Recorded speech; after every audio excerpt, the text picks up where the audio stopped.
August 1943. Luftwaffe Test and Evaluation Center, Rechlin. The photographs spread across the mahogany briefing table like evidence of American incompetence. Grainy reconnaissance images, taken by a Condor flying high above the Atlantic, showed the USS Essex during her shakedown cruise. On her deck, rows of stubby, broad-shouldered fighters that looked nothing like the graceful aircraft dominating European skies. Oberst Friedrich Lang lifted one photo closer to the light, adjusting his reading glasses. Behind him, a dozen Luftwaffe pilots and engineers crowded around, eager to examine America's latest attempt at naval aviation. "Gentlemen," Lang began, his voice carrying the patient tone of a professor addressing slow students, "this is the F6F Hellcat. According to our intelligence, the Americans believe this will be their answer to Japanese naval aviation." Major Hans Steinhoff, his Knight's Cross prominent at his throat, picked up another photograph. The Hellcat sat on the carrier deck like a bulldog, wide, low, aggressive in all the wrong ways. "It looks like they mounted wings on a fuel truck." Laughter echoed off the wood-paneled walls. "The dimensions are remarkable," Lang continued, consulting his notes. "Loaded weight, 12,186 pounds. For comparison, our Bf-109 Gustav weighs 5,900 pounds. Their own Wildcat fighter weighed 7,900. He set down the report. "They've somehow made their new fighter 50% heavier than their old one." Hauptmann Werner Mulders, nephew of the legendary ace, leaned forward. "What about performance? Surely they've achieved something with all that weight." Before we continue, click that subscribe button, like this video, and let me know in the comments where you're watching from. It brings me great joy, knowing that these war stories and lessons get to people all over the world. Your support helps us bring more thrilling war stories, and trust me, you won't want to miss them. Now let's get back to the story. Lang flipped through the intelligence summary compiled from neutral Swedish sources and decoded American communications. Maximum speed, 318 miles per hour at 19,000 feet. The Gustav achieves 387. Their rate of climb, 3,500 feet per minute, versus our 3,100. Comparable, surprisingly. But the wing loading, he paused for effect. 36.5 pounds per square foot. "Impossible," said Lieutenant Klaus Becker, a test pilot with engineering credentials from the Technical University of Berlin. "At that wing loading and weight, the aircraft will handle like a transport. No fighter pilot would accept such performance." "And yet," Lang said, sliding another document across the table, "they plan to produce 12,000 of them." The number hung in the air. 12,000! More fighters than the Luftwaffe had in total operational inventory. The absurdity of it struck everyone simultaneously. Typical American excess, building thousands of an aircraft that couldn't possibly fight. Major Steinhoff walked to the window where a Focke-Wulf FW-190 sat on the tarmac, its sleek lines catching the afternoon sun. "Look at that," he said, gesturing toward the aircraft. 1,400 horsepower from a compact radial engine. Wing loading optimized for turning combat. Armament, 4 20mm cannons and 2 machine guns, positioned for convergence at 250 meters. That is what a fighter looks like. He turned back to the group. The FW-190 dominated the Spitfire for 2 years. The British had to completely redesign their fighter to compete. And this American Sung contraption, they expect it to somehow change the equation? Perhaps, offered Oberleutnant Ernst Richter, Lang's deputy. The weight serves a purpose? Armor protection? Fuel capacity? "Armor makes pilots lazy," Steinhoff replied sharply. "We've learned this. A pilot who trusts armor forgets to maneuver. In the East, we face Soviet fighters with armor everywhere. They're coffins. The pilot cannot feel the aircraft, cannot push it to limits because he's cocooned in steel." Mulders nodded. "My uncle always said, The best protection is not being hit. Speed, maneuverability, situational awareness, these keep a pilot alive, not adding another 2,000 pounds of metal. Lang gathered the photographs. The Americans are applying industrial logic to warfare. More weight, more guns, more production. They built 21 aircraft carriers last year alone. We've built none. They think quantity compensates for quality. He tapped the Hellcat photograph. This represents their philosophy perfectly. A brute force solution to a problem that requires finesse. September 1943, Reich Air Ministry, Berlin. 3 weeks later, an intercepted Allied naval dispatch crossed Hauptmann Klaus Richter's desk. He almost filed it with the routine reports before a detail caught his eye. Initial combat trials of VF-5's F6F Hellcats over Marcus Island report successful engagement of enemy fighters. 4 confirmed kills, no losses. Aircraft performance exceeded expectations in vertical maneuvering. Richter read it twice. 4 kills on early trials was respectable. Not alarming, but noteworthy. He flagged it for the weekly intelligence summary and moved to the next dispatch. The report landed on Oberst Lang's desk the following Monday, buried on page 7 of a 30-page brief. Lang's eyes passed over it without pause. 4 kills. The Americans shot down Japanese aircraft regularly. Nothing in the dispatch suggested the Hellcat was anything special. Probably the pilots were competent, or the Japanese had been careless. He initialed the report and moved on. That same week, Reichsmarshal Hermann Göring toured the Focke-Wulf factory in Bremen, watching FW-190s roll off the production line at a rate of 22 per day. The newsreel cameras captured him standing beside the fighters, his medals gleaming, proclaiming German air superiority. "Let the Americans build their heavy fighters," he told the assembled workers. "Let them waste their steel and aluminum on aircraft that cannot compete with German engineering. Every pound they add is another advantage for our pilots." The workers cheered. Production quotas were being met. The FW-190 was proving itself on every front. In the West, it dominated Allied bomber escorts. In the East, it carved through Soviet formations. This was the zenith of Luftwaffe confidence, the certainty that German design philosophy had solved aerial warfare. October 1943, Rechlin Test Center, Engineering Section. Dieter Hoffmann sat in the corner of the engineering workshop, the American technical manual for the R2800 double WASP engine spread before him. The manual had been recovered from a crashed transport in North Africa. Why the Americans were shipping spare fighter engines to that theater remained unclear. The specifications troubled him. 2,000 horsepower from a twin-row radial, maintaining peak power to 18,000 feet. The German BMW 801 radial in the FW-190 produced 1,700 horsepower, dropping off rapidly above 15,000 feet. This engine had 400 horsepower advantage and maintained it higher. "Hoffmann, still fussing over that American scrap?" called Lieutenant Becker, walking past with a schematic under his arm. "The engine is remarkable," Hoffmann replied without looking up. "Water injection, 2-stage supercharging, mechanical simplicity. It's designed for mass production and field maintenance." Becker laughed. "Exactly. Mass production. American philosophy. Build 10 mediocre engines rather than one perfect one." "But what if 10 mediocre engines can be everywhere at once?" Hoffmann muttered, more to himself than Becker. "What was that?" Hoffmann looked up, aware he'd spoken aloud. "Nothing, just, even if this Hellcat flies, it'll never fight the way real fighters fight. Too heavy, too crude." Becker nodded approvingly. "Exactly right. Now come look at the new BF-109 K-Series modifications. That's engineering worth studying." Hoffmann closed the manual, the troubling numbers still running through his mind.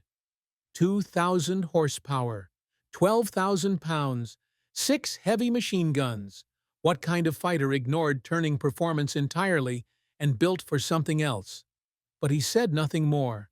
Around him, the Rechlin Test Center hummed with confidence. The Luftwaffe's fighters were the finest in the world. The Americans were playing catch-up, building the wrong aircraft with the wrong philosophy. By the time anyone realized the error, the sky would already be turning blue. November 1943, Luftwaffe Intelligence Headquarters, Berlin.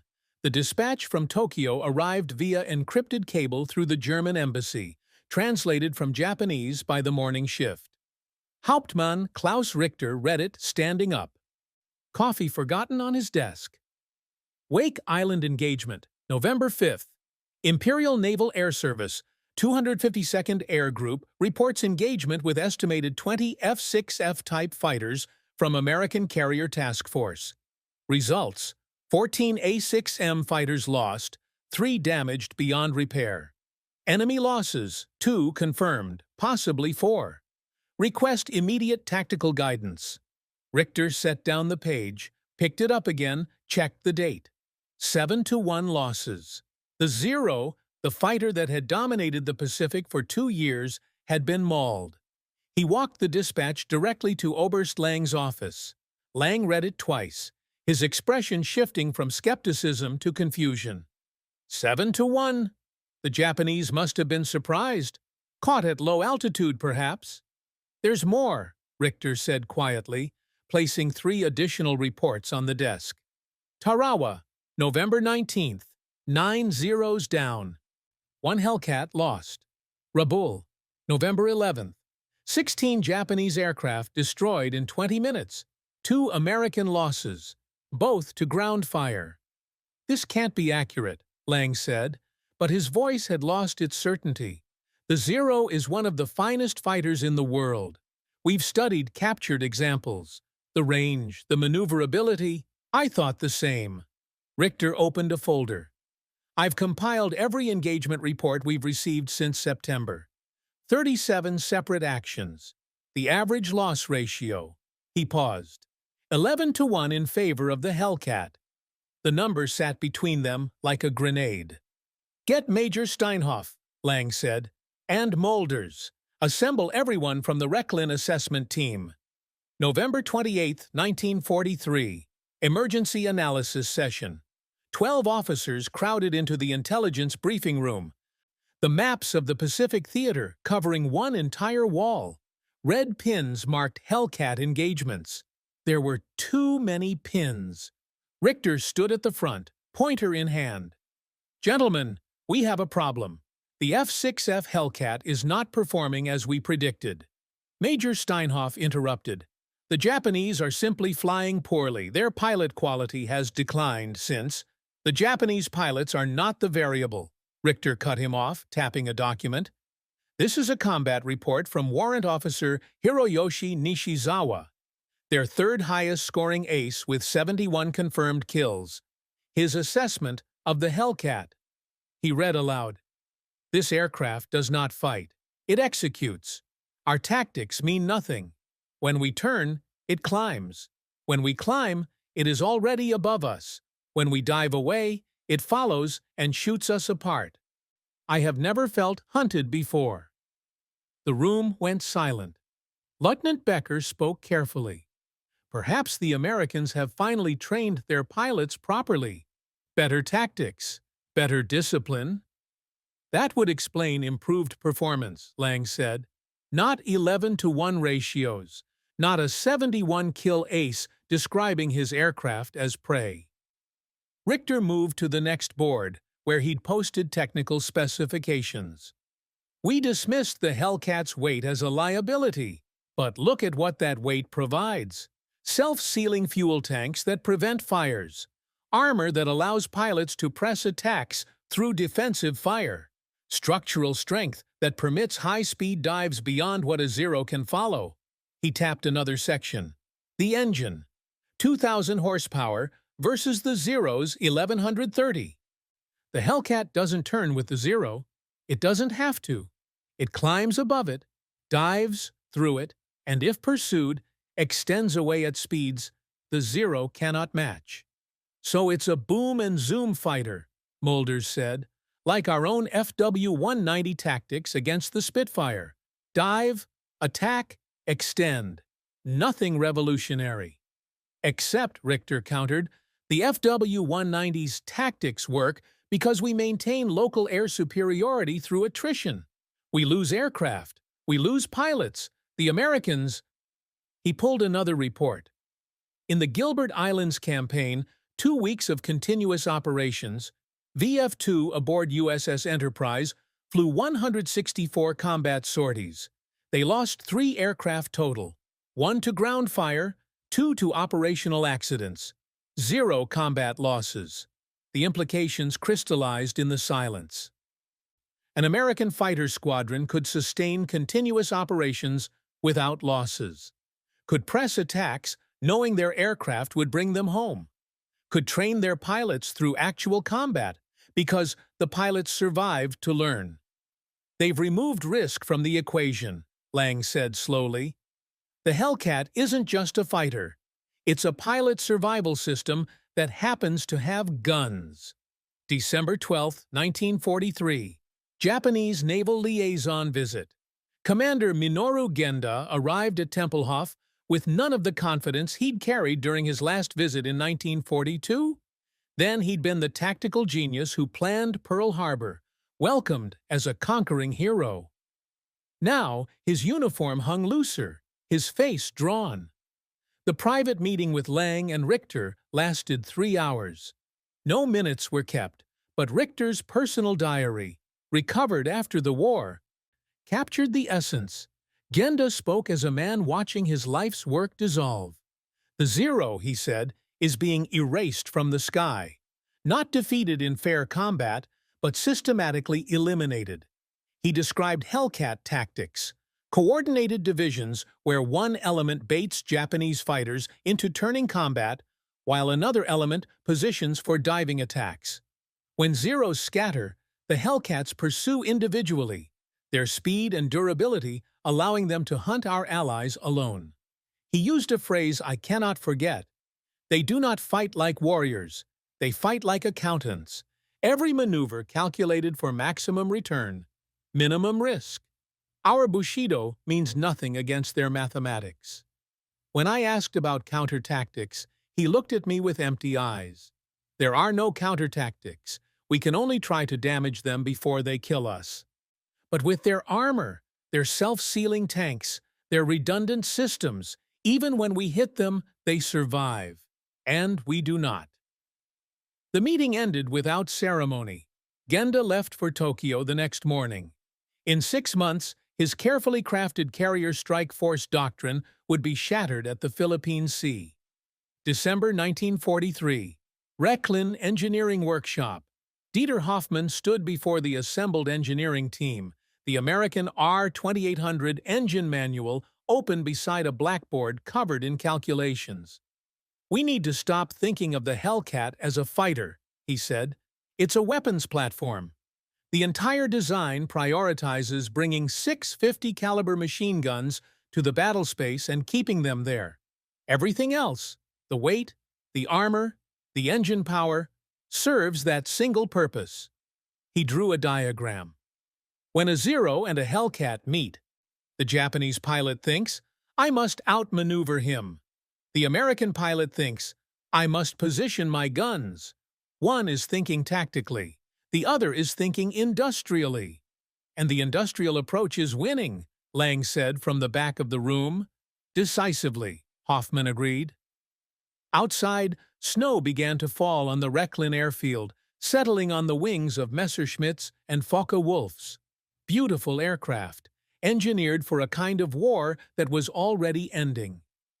Inside, the laughter had stopped. January 1944. Rechlin Test and Evaluation Center. The blueprints arrived in a diplomatic pouch from Lisbon. Purchased, the note said cryptically, from a source with access to Grumman Aircraft Engineering Corporation. Whether stolen, leaked, or fabricated didn't matter. What mattered was that every measurement, every specification, every detail matched the intelligence reports perfectly. Dieter Hoffmann spread the drawings across 3 adjoining tables in the secure engineering room. Beside him, Oberst Lang and 4 senior aeronautical engineers leaned in, studying the cross-sections of America's killing machine. "Mein Gott," breathed Lieutenant Becker after 10 minutes of silence. "It's brilliant." Lang looked up sharply. "Brilliant? It's primitive. Look at this engine mount. 4 bolts, rubber isolators, standardized attachment points. Our BMW 801 mounting system uses 18 precision-fitted connections for optimal vibration dampening." "Exactly," Becker said, his finger tracing the blueprint. 4 bolts. Any mechanic with basic tools can remove and replace the entire engine in under 4 hours. Our W190 engine change requires specialized equipment and takes 12 hours minimum. He moved to another drawing. The wing attachment. 6 main spars with standardized fittings. Combat damage to a wing? Replace the entire section.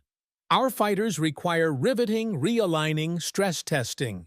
Hoffman pulled forward a production specification sheet. "Look at the tolerances. Most components, plus or minus 0.005 of an inch. Our BF-109 landing gear assembly alone requires tolerances of plus or minus 0.002 for proper operation. Looser tolerances mean inferior performance," argued Hauptmann Werner Mulders. "Reduced efficiency, increased drag." "Looser tolerances mean interchangeable parts," Hoffman interrupted. "A Hellcat wing built in New York fits a fuselage built in California. A propeller manufactured in September fits an engine installed in December. Every component is fungible." He laid out another document, a production analysis obtained through Swedish intermediaries. "Grumman is producing Hellcats at a rate of 500 per month from a single factory. 500. We're building 400 BF-109s per month across 6 major facilities." The numbers forced a recalculation. Germany had been at war for 4 years, had mobilized its entire industrial capacity, and was being outproduced by 1 American aircraft factory. "It's not just production," Becker said, studying the hydraulic system diagrams. "It's battlefield sustainability. The entire aircraft is designed for maintenance under combat conditions." He pointed to the oil cooling system. "Separate cooling channels with individual bypass valves. Battle damage to one channel? The others keep functioning. Our fighters, one cooling line is hit, the engine seizes." Lang moved to the armament specifications. 6 Browning M2 50 caliber machine guns, 3 per wing. The gun installation is crude. No synchronization through the propeller arc. No centralized convergence point. "No synchronization gear to fail," Becker countered. "No convergence complexity. Point the aircraft, pull the trigger, saturate the target zone with 3,000 rounds per minute." The American philosophy is clear. Reliable, overwhelming firepower beats precise, minimal firepower. Hoffman had been quiet, studying the structural drawings. Now he spoke, his voice carrying a weight that stopped the discussion. "Gentlemen, we're analyzing this wrong. We keep comparing the Hellcat to our fighters, as if they're trying to solve the same problem. They're not." He stood, gesturing to the blueprints. "We build fighters for German pilots, highly trained men with 200 flight hours who understand every nuance of their aircraft. Men who can nurse a damaged engine home, compensate for a jammed control surface, work around system failures. The Americans build fighters for average pilots with 80 hours of training. Everything is redundant. Everything is simple.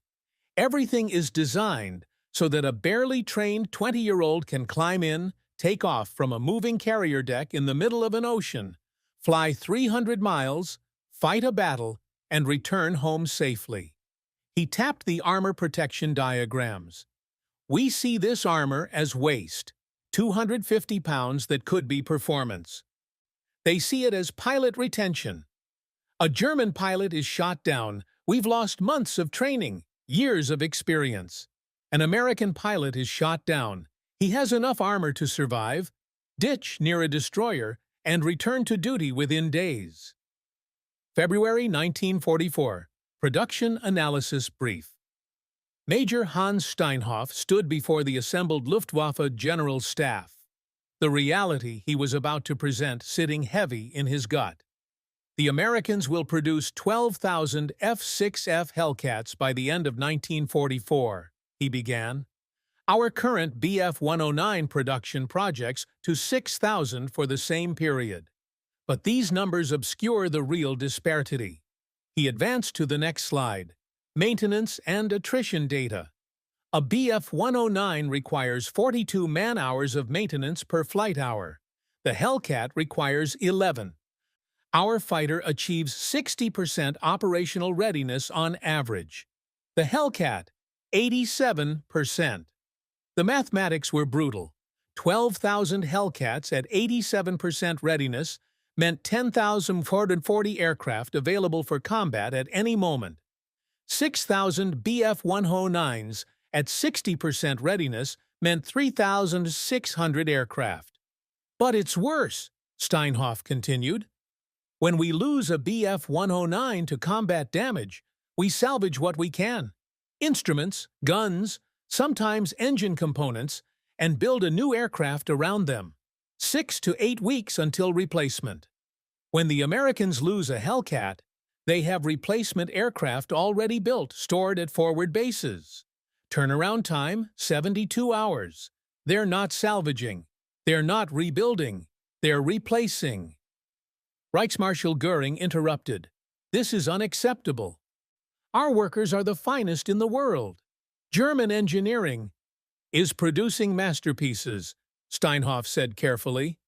The FW-190 is arguably the finest fighter aircraft in the world, but the Americans aren't building the finest fighter. They're building the finest fighter system. Aircraft, logistics, training, maintenance, all integrated, all optimized for industrial scale. He pulled up the final slide. A photograph of the Grumman factory in Bethpage, New York, taken by a reconnaissance condor months before America entered the war. Assembly lines stretching hundreds of feet, fuselages moving on tracks, systematized, rationalized, mechanical. They've applied Henry Ford's assembly line principles to warfare, Steinhoff said. We handcraft fighters. They manufacture them. And in modern war, manufacturing wins. March 1944. Private meeting. Late that evening, Dieter Hoffmann sat with Oberst Lang in the empty briefing room, a bottle of schnapps between them. We could build better Hellcats, Hoffmann said quietly. Tighter tolerances, superior metallurgy, more efficient aerodynamics. But we couldn't build 12,000 of them, Lang replied. No, we couldn't. They sat in silence, understanding the future. Germany produced works of art. America produced inevitability. And in the cold logic of industrial warfare, beauty meant nothing against multiplication. Outside, a Bf-109 took off for a night patrol.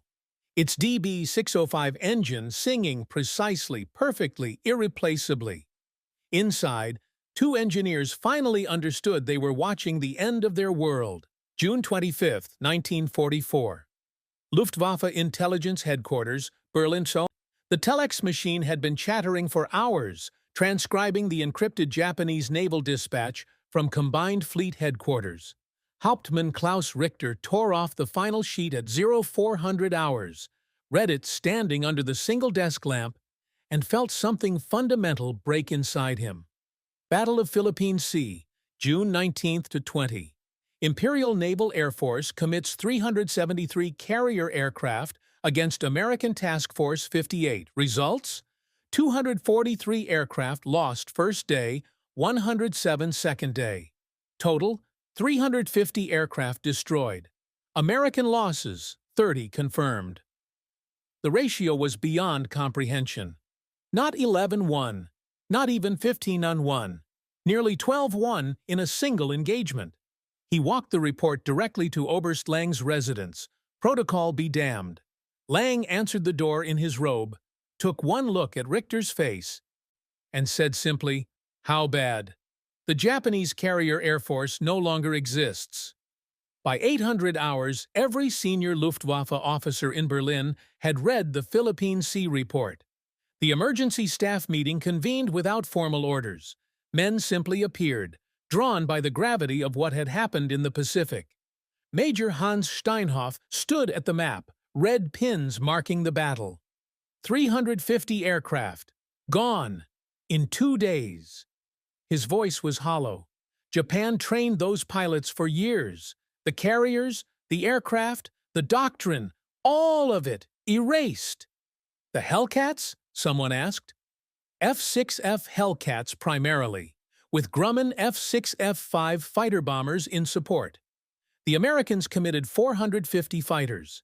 They operated in coordinated divisions, radar-directed intercepts, systematic altitude advantage. Steinhoff's hand trembled slightly as he placed another pin. The Japanese called it the Great Marianas Turkey Shoot. Their own pilots used that phrase. Generalleutnant Adolf Galland, commander of Luftwaffe fighter forces, spoke from the back of the room. His voice carried the weight of 104 victories and 3 years of aerial warfare. No man can fight numbers like that. Not Molders, not Marseille, not me. He walked to the front, his Knight's Cross with oak leaves catching the morning light. I've studied the American production figures. They're building 4,000 fighters per month now. Hellcats, Corsairs, Mustangs, Thunderbolts. 4,000. We're building 1,200 across all types. And our pilots? Galland continued. We're sending boys into combat with 60 flight hours. The Americans are sending them with 80, but their aircraft bring them home alive to learn. Ours don't. Every mission costs us irreplaceable experience. He tapped the Philippine Sea Report. This isn't Japan's future, gentlemen. It's ours. We face the same equation: declining pilot quality, fuel shortages, overwhelming enemy production. The Americans will bring their Hellcat doctrine to Europe. Massed fighters, systematic tactics, industrial replacement rates. We have the Me-262 jet, offered Hauptmann Mulders. Superior technology, arriving too late, in too few numbers. Galland cut him off. And even if we had 1,000 jets tomorrow, they still need fuel we don't have, pilots we've already lost, and time we've run out of.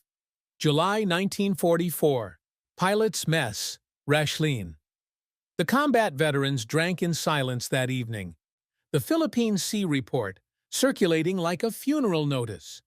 These were men with hundreds of missions, dozens of kills each, the elite of the Luftwaffe fighter arm. Oberst Lang found them there, recognized the look in their eyes. He'd seen it before in Russia, when men realized the enemy wasn't just numerous but infinite. The Americans haven't just built better fighters, said a young Oberleutnant, barely 24, but aged by 2 years of Eastern Front combat. They've built a system where individual skill doesn't matter anymore, where aces die just as easily as novices because the numbers are so overwhelming. Another pilot, his Knight's Cross prominent, spoke into his glass. Marseille shot down 17 aircraft in 1 day over Africa. He was a god in the cockpit. But 17 victories in a day? He gestured at the report. The Americans achieved 17-to-1 ratios, with average pilots flying average missions. They've industrialized what we treat as art. They've killed the ace, Lang said quietly. The room nodded. Not figuratively, literally. The age of the individual master pilot was ending, drowned in mass production and systematic warfare. Outside, the summer sun set over Germany, illuminating skies that grew more crowded with enemy aircraft each day. Aircraft their pilots could not match, could not escape, could not ultimately survive. The mathematics had become inescapable. 1945, Flensburg airfield occupied Germany. The Hellcat sat incongruously on the cratered runway, its dark blue paint weathered but intact. White star brilliant against the fuselage. Around it, the wreckage of the Luftwaffe lay scattered. Burned-out Messerschmitts, cannibalized Focke-Wulfs, the twisted remains of jets that had arrived too late and in too few numbers. Dieter Hoffmann approached the American fighter slowly, reverently, like a man examining the instrument of his civilization's defeat. Behind him, a British intelligence officer watched with bemused tolerance. The war was over. Let the German engineer have his autopsy. Hoffmann ran his hand along the wing root, feeling the rivets, functional, uniform, unremarkable. He opened the cowling, studied the R-2800 engine that had haunted his calculations for 2 years. 2,000 horsepower, mass-produced, interchangeable. 4,600 of these engines had been built. More engines than Germany had produced fighters. Oberst Lang joined him, moving carefully, his left arm in a sling from the strafing run that had caught him on a rural road 3 weeks earlier. American Thunderbolts, the Hellcat's land-based cousin. Same philosophy, same overwhelming presence. "I helped design the Bf-109, Lang said quietly, his eyes on the Hellcat's cockpit. The retractable landing gear, the leading-edge slats, the fuel injection system. We thought we'd created perfection. Art and engineering unified." He touched the Hellcat's armor plate, 250 pounds of steel that had kept American pilots alive through encounters that would have killed any Luftwaffe pilot. "We built art. They built systems." Hoffmann opened the gun bay, studying the 6 Browning machine guns. Simple, robust, maintainable. "Every critique we made was correct," he said. "It is too heavy. It does turn poorly. The engineering is crude by our standards." He closed the bay. "And none of it mattered. Because they built 12,000 of them," Lang finished. "Because they built a doctrine around survival and repetition. Because they understood that modern war isn't won by the best pilot in the best aircraft. It's won by adequate pilots in adequate aircraft multiplied by thousands." June 1945. Interrogation Center, London. The debriefing room held 20 former Luftwaffe officers, men who had commanded wings, planned operations, designed aircraft.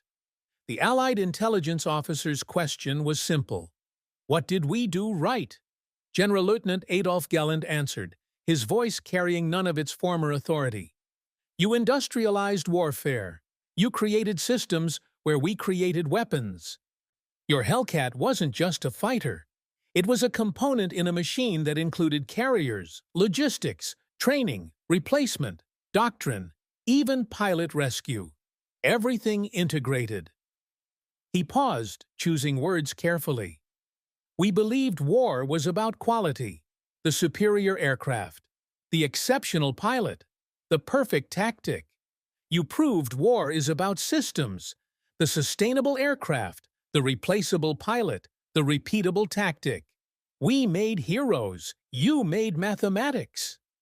Another officer, Major Steinhoff, added, "The Hellcat's lesson wasn't about aviation. It was about civilization.